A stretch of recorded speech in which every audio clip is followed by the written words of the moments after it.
What's up, dorks? So now that I got my PSD all ready to go, it's time to finally start an actual Live2D.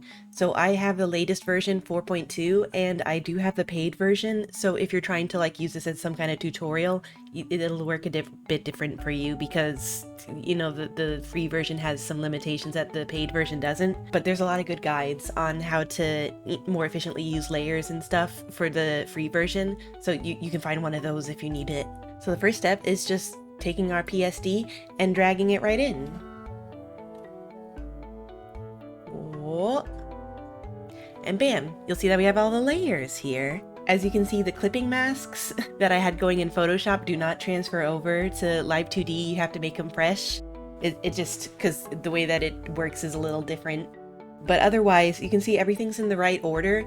But if you look here, oh, this is my panel layout. It's not the default, but it's what I find convenient. So I have the part, project, and deformer all on this window over here because they're all kind of similar concepts where you see lists of stuff, and usually I don't have to see both at once. And I got the inspector and I got the parameters.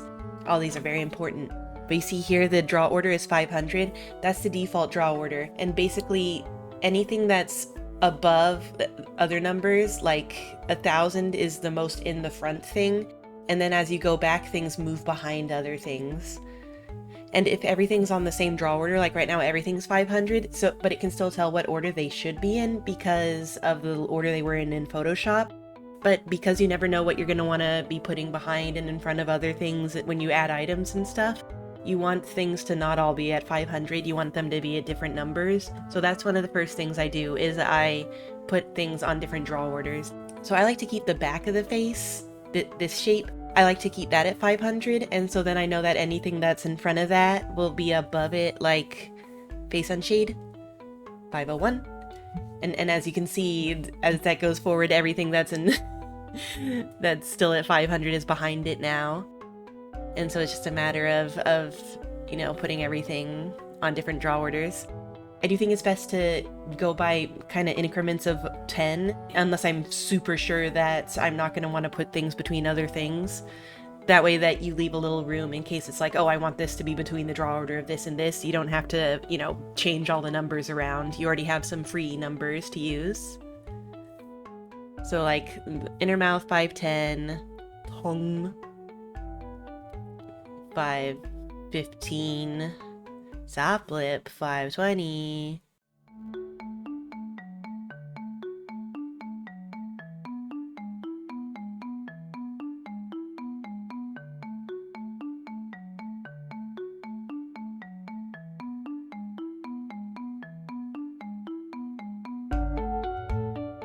And the tail will be the most, you know, in the back thing, so I'll just go ahead and put that like at 200 or something.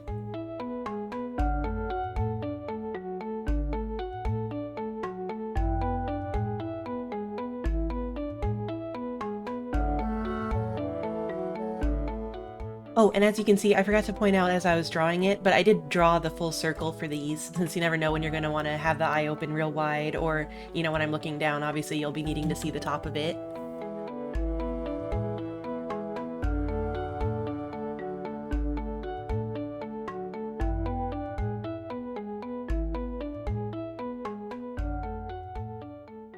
Eyebrows go on the top. Eyebrows are on the top of everything. The 700, so there's still room for other things if I needed to put something in front of the eyebrows. Madness. And then my ears, as I kind of mentioned when I was laying them out, I need them to go, yeah, this is actually perfect. You know, it needs to go behind the bangs, but in front of the dome. Right, and I think that's all my layers accounted for. So, oh, better go ahead and save. That's me folder, line list, Melony.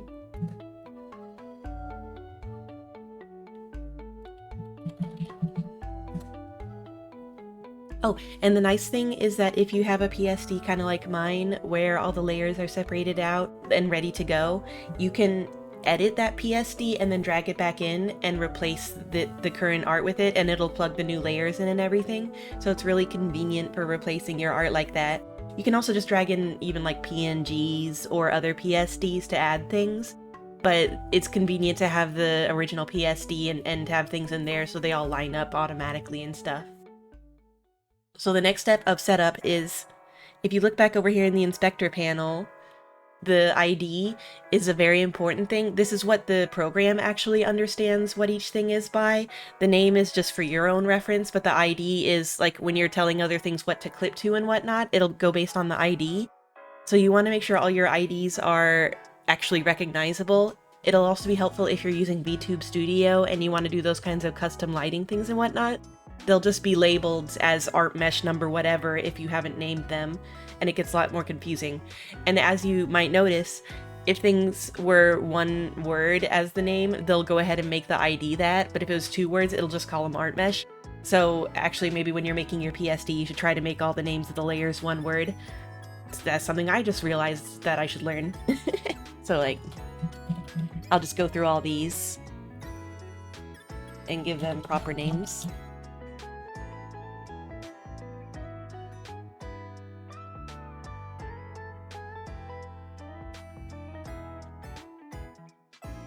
Oh, and for things that I know that I'm going to copy, like this, the eyelid, obviously I'm going to end up having a right eyelid and a left eyelid that I need to be able to differentiate, and the program will give them separate IDs.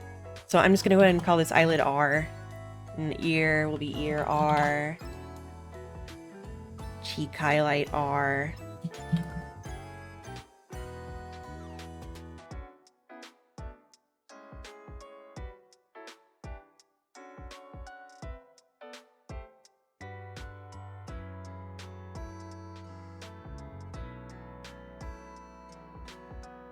Okay, I think they all have appropriate names now.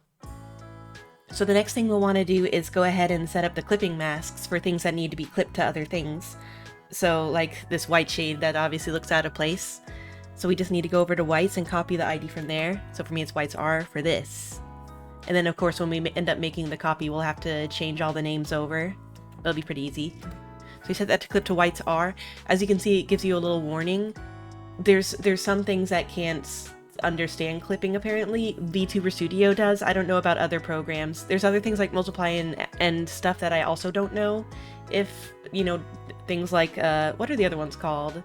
Like BC Face or whatnot. I don't know what all the other programs understand, but these all work with VTube Studio. My beloved.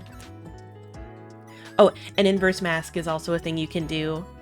I don't use it much personally, but, you know, obviously it does the opposite.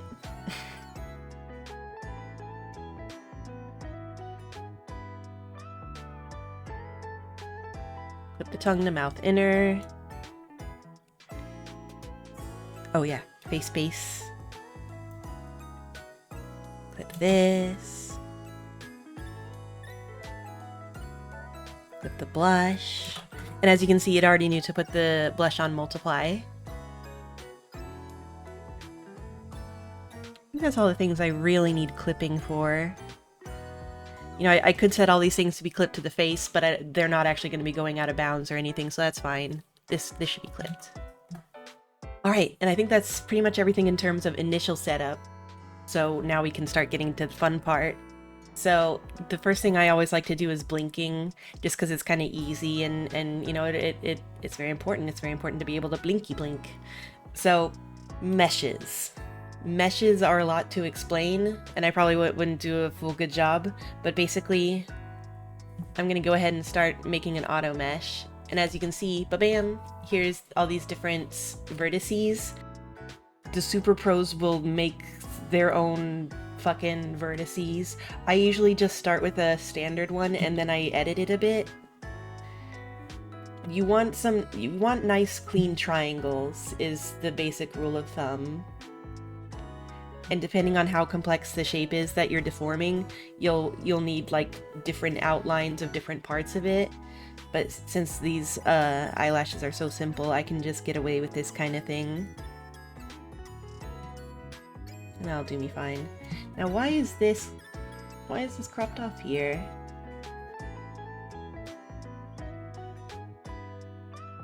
Does it look like that in the actual PSD?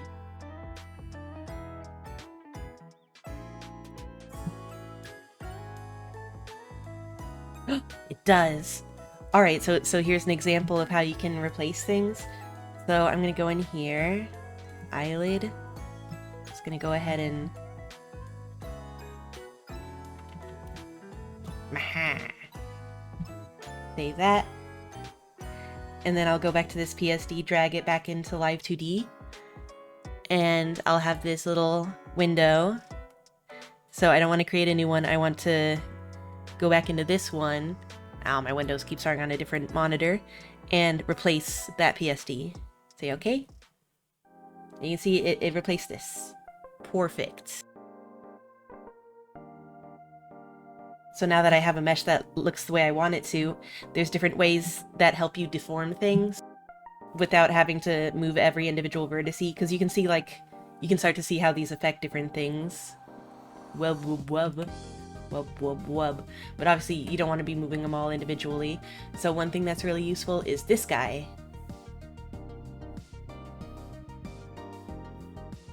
So basically this, what do you call this thing? Deform path edit. So deform path edit, it's easier to show you. You see, based on where you put things, now you can move it around and it'll kind of move all the accompanying vertices. It's extra good for something that's like long and simple like this. Things to start to get a little fuckier once it's more complex shapes, but for this it's really useful. So obviously this is the default, and we need to go into the accompanying parameter. You can see it makes all of these parameters by default. Some of them I'll use, some of them I won't. But obviously IR open. So this little dot here is where the default position of it is. So if you go into edit parameter, you can see that the range is from 0 to 1. So 0 is eyes closed and 1 is eyes open, and it'll default to 1. So if it's not like getting any kind of input or whatever, then it will just default to eyes open. And whenever you use this thing to reset to default values, it'll reset to eyes open. It's because, you know, it figures that that's what you want to look at. So I hit this button and it makes two little keyframes right here. So this keyframe is already exactly where it should be for the eyes open. And so this will be where it's eyes closed. So I want it to be like a little down and a little like shaped like this. Probably more down than that.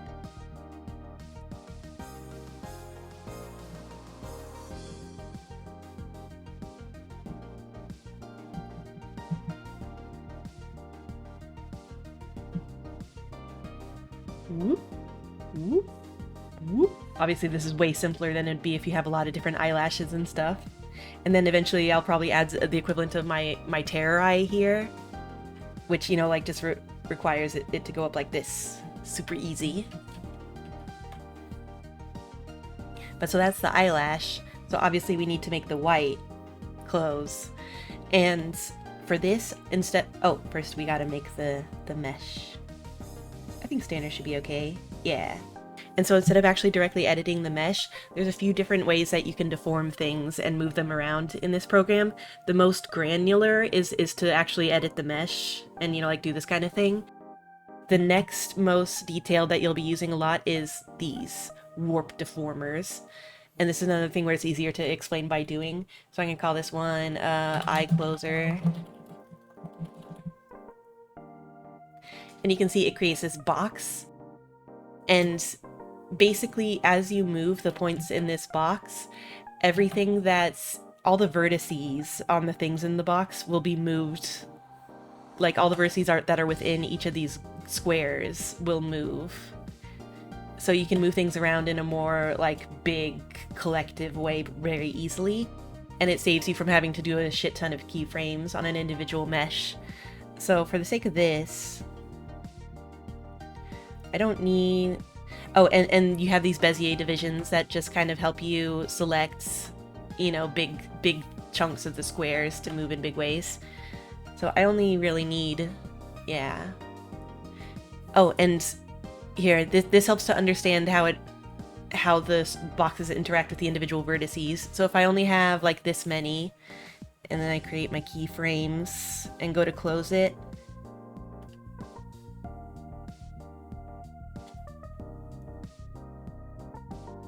You see how this is like starting to make a kind of weird shape? But if I give it more boxes, wait, not that one. If I give it more, the shape starts to change because it's able to grab more vertices individually. It takes a little bit to get used to exactly how it works, but right now we're just closing it.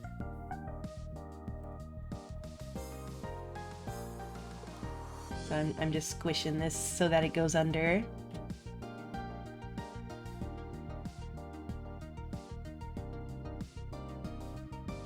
I'll have to curve up a little bit, I think.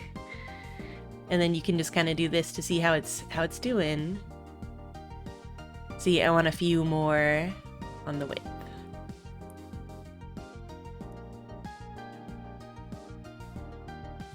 I want to make sure that there isn't that little corner in the bottom of the eye, so I probably want an odd number here. So I think that'll be good. And yeah. Whoop, whoop, whoop, whoop, whoop, whoop, whoop, whoop, whoop, whoop. Blinky. And then something that I always end up doing is I want to be able to have it kind of deform when I smile like this. You can see how my cheeks kind of, or at least it looks like my cheeks are raising up and the bottom of my eyelid is raising. I think that's very important to, you know, like make it look like you're really smiling with your whole heart. So, do I want to do that with a warp deformer or do I want to do it with the booba?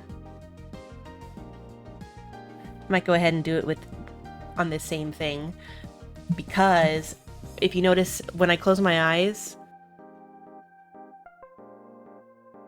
the shape of the closed eye is affected by whether I'm smiling or not. So that's the interaction of two different kinds of parameters. So, for instance, so this is how it will look when the eye is open and I'm smiling. And so I just want to make it look like a little more, you know.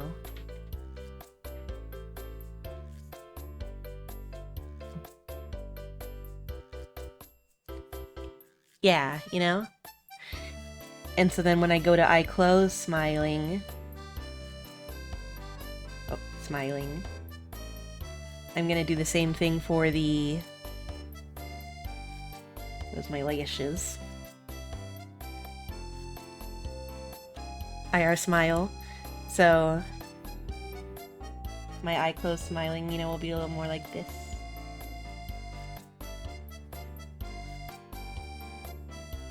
And then this one has to move to match.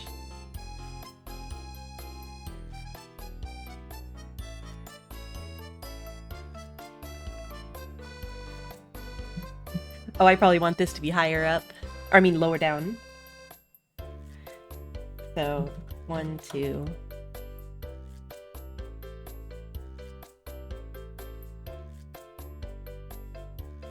Yeah, I think that looks a bit, that looks a little more balanced.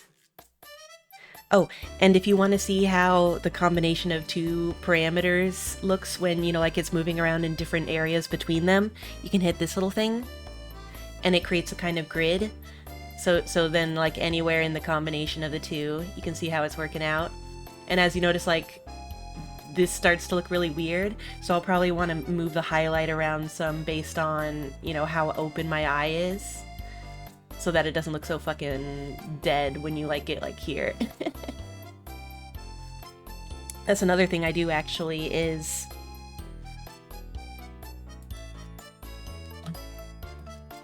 so the people in the iris, I like to make my, as I like close my eyes and smile, I like to make the iris and the pupil get slightly bigger. I just think it like makes things balance out a little better. You know, because when your eyes and pupils get bigger, it makes the character look happier in general. So I'm going to get the pupils in the iris and make a deformer for some, I'm just gonna iris resizer. And here, I don't need any more divisions than this because I'm just resizing it. Just hold Shift and Alt. Or maybe I'll just make it get a little wider.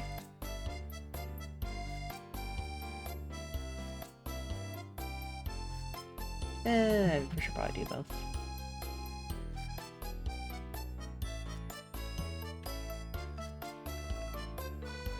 See, and that just, it just feels a little happier, you know? That might be too much. So if you decide that you don't like something like that, and you want to copy the old shape to start from again, go to back to my iris resizer and hit, what is this? Control-Shift copy. And then so when I go back to here, I can hit Control-Shift-V. So Control-Shift-C, Control-Shift-V, and now it's back at the size it was before. And so I can fuck with it afresh. Holding Alt and Shift.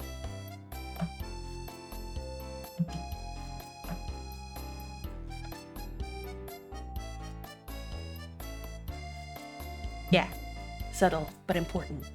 And then I also want the highlight. Obviously the highlight will, and the iris will be moving around with looking around with my eyes, but I also want the highlight to be affected by how open my eyes are. So, highlight, open mover, something like that. My warp deformers didn't have stupid names.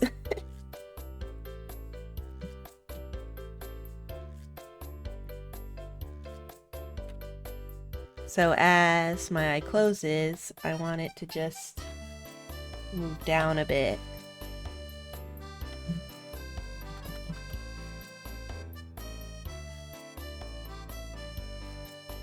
There, and so the eye highlight stays visible through more of it.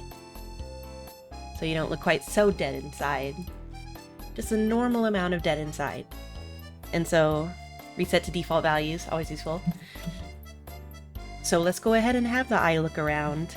So that's another thing I'll do with the warp deformers. And now it's important to properly nest your warp deformers. It's a whole thing. Basically, the bigger the motion, the more on the outside you want that warp deformer to be, or else things are going to get real fucky. So like this one that just resizes it, it just affects, you know, like this very limited area. So you want that to be inside the one that moves it. Let me call this iris mover. Because otherwise it'll be trying to like resize it from this point or this point, and it's hard to describe, but you'll learn for yourself. If you improperly nest your deformers, things get fucky. So it already has eyeball X and eyeball Y.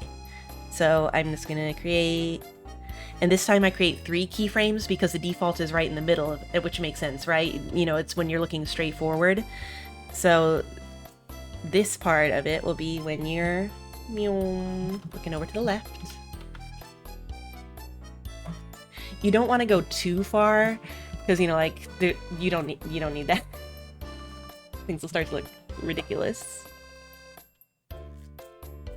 So just a reasonable amount of left-right so people can tell which way you're looking. And then eyeball Y, you want to make sure you're working from the default for the other parameter.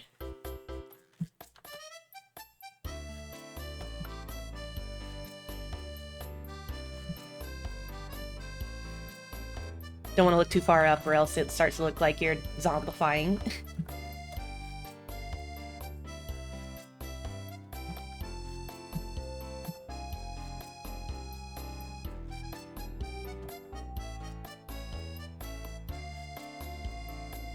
And then now that we have X and Y, you'll notice that if you know, like try to move both of them at once, it doesn't know where to go for those keyforms yet, because it only knows where to go when you like one's on default and the other is at a certain number. So you can go over here and synthesize corners. Oh, come back here, you. Ooh, this is cool. This wasn't here before. There's some new features in 4.2 that I'm not used to yet. Like, I don't know how blend shapes work. I understand that that's something that people who work in 3D understand. I don't understand them yet. Maybe I will eventually. But, oh, yeah. So yeah, this is new. But basically, if you just go ahead and hit OK, it'll kind of guesstimate between them.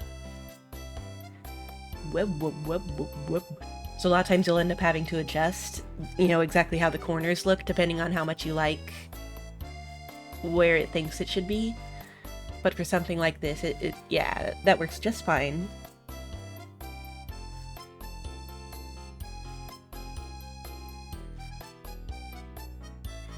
And I'm going to go ahead and do the same thing for the eye highlight. I don't want the eye highlight to move exactly the same as the iris does, so I make it separately moving.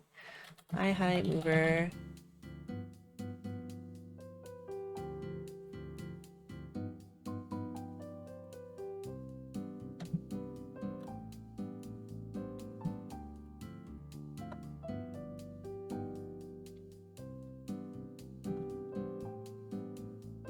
I might actually want to make it just get a little squished as it goes towards this side.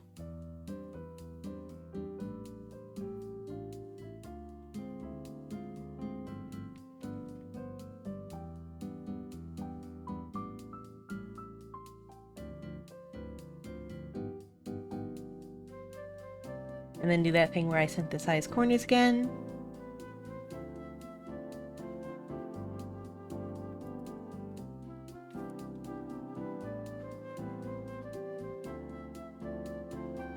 It still looks kind of weird, but you can always mess with exactly where VTube Studio puts your eyes and at what height. So I could always make it get it so that it doesn't actually go that far in my tracking. But I think that's good for a general, you know, like default. So I might end up wanting to do more complex things with my eyes later, but for now, I think they're functional enough that I want to go ahead and make the reflected version of them.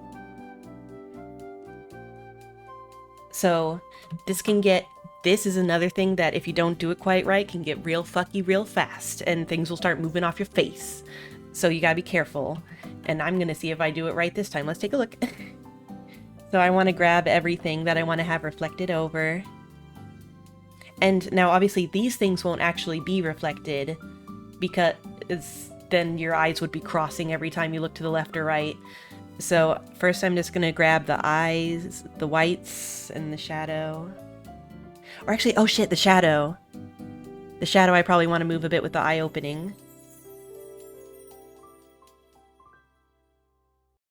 Oh, and you'll notice that I didn't actually make these kinds of vertices and stuff for this stuff yet, because if you're just resizing and moving something, you don't actually need to have the vertices and whatnot, since it doesn't really have any geometry to figure out.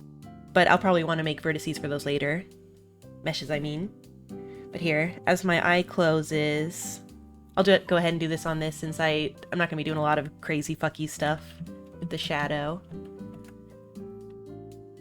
As the eye closes, now I come down.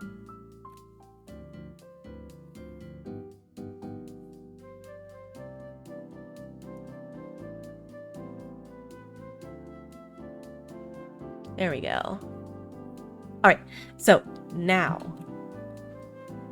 I'm grabbing these and the eyelid, copying, pasting, and you can see it went ahead and created a deformer of position. So I'm coming over here to modeling, edit form, reflect, and you can see I'm reflecting horizontally, of course. You can reflect the parameters such that it'll go in the opposite direction. We don't need to worry about that. Just say okay.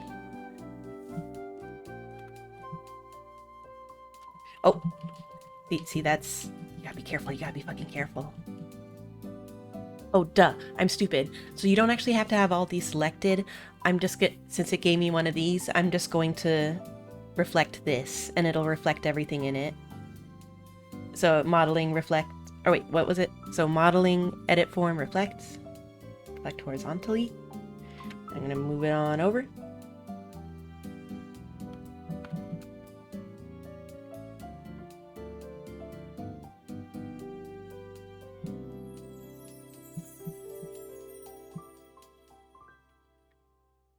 Wait a second. I think there's an option to reflect around the center of the canvas or whatever. Ah, well. It's easy enough to eyeball because I have these exactly here. And then I just go ahead and delete that. And so the animations work the same. And now something that you'll want to check is, if I go over here, you'll see it called whites R2. So that's a default for when you make a copy of something. And so I'm just going to change these names to whites L, eyelid L, white shade L. And then I'm going to grab these guys. And you want to make sure to grab all the relevant deformers and everything. Copy, paste. And then grab this deformer and move it over here. And you'll notice I can't see them because... Wait, should you be over that far? See, I forgot to reset to default position. Shit. I'm deleting all of you. That's default values. Okay, now I'm grabbing these again. Wait here, I need to make sure that's right, so... Yeah, both of them are affecting the white highlight. Okay, okay, whew.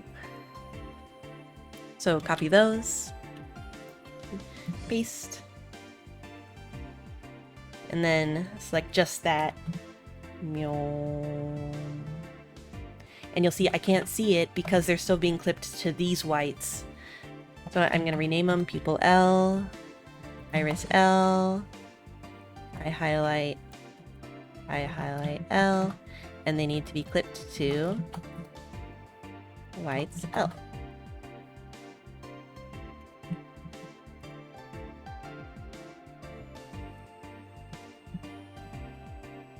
And then they should be moving normally.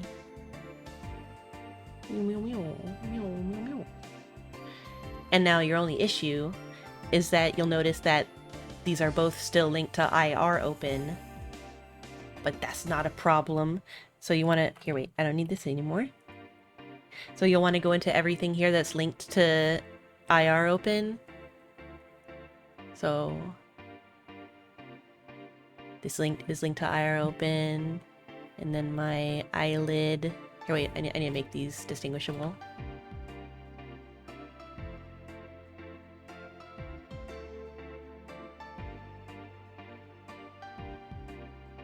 So, you know, I have this. That's linked to the eye opening. That's linked to eye opening. The lid. And obviously the whites itself. So yeah, you can see those are all linked to that. So I go into here and select change. And then you should get, come down here. You should get a little thing that says change parameter, and you can choose what to change it to. So obviously that'll change to IL open. And then obviously you'll want to make sure that everything is properly reacting to the right thing.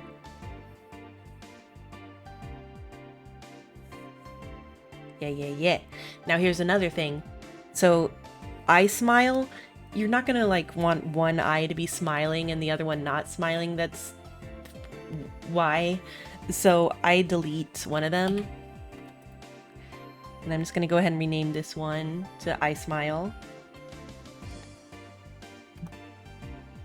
And that way they're linked, so they always smile together. Smile together, friends forever. And then we got pretty working eyes. You know, obviously I'll be making more states for them when I'm, you know, angry or when I'm sad. And when I'm do this. You know, there's always when I do this. But for now, this works fine as a default. So I blend this one here. We got our basic setup and we've started animating shit. Pretty exciting. What do you think? It's like she's alive and judging me forever. So I like to do a lot of those kinds of expressions and stuff before I start working on like rotations. Obviously you can work in a lot of different orders. It all depends on what you're comfortable with. But I think next time we'll work on mouth animations because that's very important. and then we'll start working on rotations and stuff, and also things like making things move up on my cheeks when I smile and all that kind of stuff.